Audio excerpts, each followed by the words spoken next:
Yeah, first principle in spaceflight, you always have a way for the crew to come home.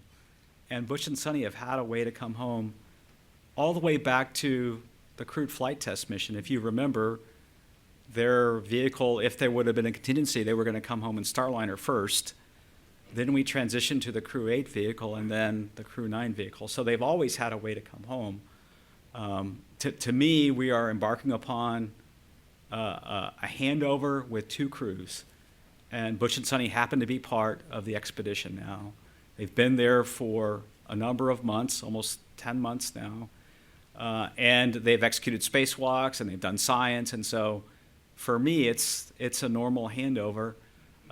Uniquely, this time we launched Butch and Sonny with a Starliner, and we're bringing them home on a Dragon. That's the only difference to me, and maybe Ken has something to add. Yeah, if you look at it mathematically, by percentage of the original planned mission, this is the largest percentage extension, right? That's probably how we engineers will think about it in the future, is mathematically. There's been other really long extensions. We've had other people stay up there a really long time. But if you look at what was expected and what they ended up with, this one's was a big percentage of the initial plan. But every astronaut that launches into space, we teach them, don't think about when you're coming home. Think about how well your mission's going, and if you're lucky, you might get to stay longer. And it really is a gift when you get to stay longer in space. On my most recent flight, I did get to stay a little bit longer than we planned, and I was so happy that we did get to stay longer. The reasons were terrible that we stayed longer on our mission. But one of the positives about everything that happened was more time in space. And Don Pettit is up there right now. I flew with Don 20 years ago. The only time we ever came closer to an argument in space was when we argued over who might get to stay longer, because they were talking about having us extend for an extra 6 months and spend a year in space. Neither one of us got to, so we both got home. And then he eventually won that because he flew again and is still up there now. Standing up, Ken. Hi, thank you for doing this. I walked in a little late picking up the camera, so I'm wondering about the ISS leak. Can you report anything about that? A lot of people are wondering about that. Is it mitigated? Is it getting worse, getting better? What are you doing? Thanks. Sure. So you're talking about the Paracal leak at the back end of the Russian service module.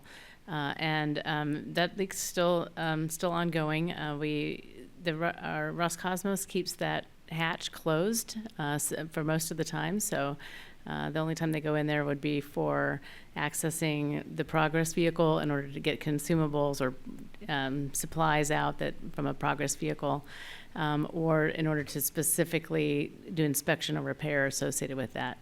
We monitor the leak carefully and try to determine whether we have, additional increases in the leak rate. Right now, it's fairly steady, and so. But again, crew does not go in that module very often. So we just take little short snippets of data here and there as we go. The investigation has been ongoing, and Roscosmos leads the investigation. We have our team as well providing assistance in terms of testing or analysis and providing data. But our team is working very closely with the Roscosmos team on that. I'd say the status has not really changed. Are they doing any stress testing of the materials to see what it can take up to? Thanks. So we on the NASA side we do have some of the Russian materials, and we are doing testing on those types of materials, various types of tests that we've pre-coordinated with our Roscosmos colleagues.